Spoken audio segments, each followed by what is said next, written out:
আজি নৰসিংহৰ নিৰামিষকৈ জোল অকণ বনাওঁ বুলি ভাবিছোঁ। সেয়ে মিঠাতেল অকণমান গৰম কৰি তাতে প্ৰথমে জিৰা কেইটামান দিলোঁ, তাৰপিছত শুকান জলকীয়া দুটা টুকুৰা কৰি দি দিলোঁ আৰু আদা আৰু নহৰু থেতেলিয়াই ইয়াত দি দিলোঁ। এইখিনি অকণমান ভাজি লৈ অকণমান হালধি দিওঁ ৰ'ব। এয়া হালধিখিনি দিওঁ ধুনীয়াকৈ লৰাই দিম। ইয়াত আকৌ একো মছলাৰ প্ৰয়োজন নহয়। আলু এটা এই আলুটো আকৌ ভাততে দি থৈছিলোঁ, আধা সিজা হৈয়ে আছে, তাকে টুকুৰা কৰি ইয়াত দি অলপ সময় ভাজি ল'ম। তেলতে অকণমান ভাজি ল'লে সোৱাদটো ভাল আহে আৰু ভালদৰে সিজিও যায়।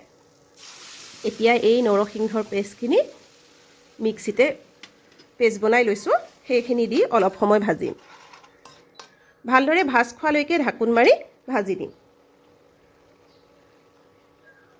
এয়া মিক্সিৰ জাৰটোৰ পৰা যিকণ পানী আছিল আওখালি পেলাই দি দিলোঁ আৰু অলপ সময় ভালদৰে ভাজ খাবলৈ দিলোঁ।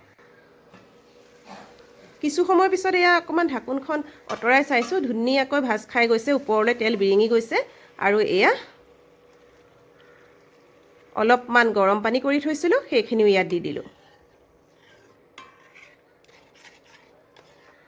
অলপ সময় উতলিব লাগিব আৰু এই যে আলুৰ টুকুৰাখিনি অলপমান ভাঙি দিম যাতে জোলখিনি ডাঠ হয়।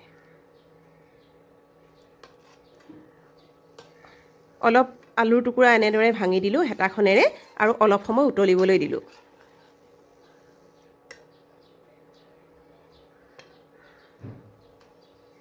অন্য একো মছলা ইয়াত প্ৰয়োজন নহয়। মই বিশেষকৈ অন্য একো মছলা নিদিওঁ, কিন্তু অকণমান জালুকৰ গুড়ি দিওঁ।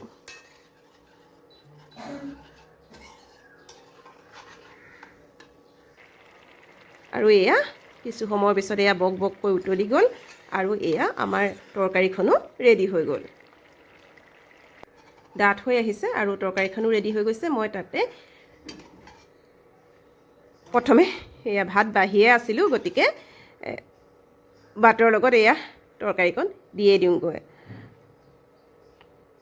আৰু আনফালে এয়া ল'ৰাহঁতৰ কাৰণেও ভাত বাঢ়িছোঁ।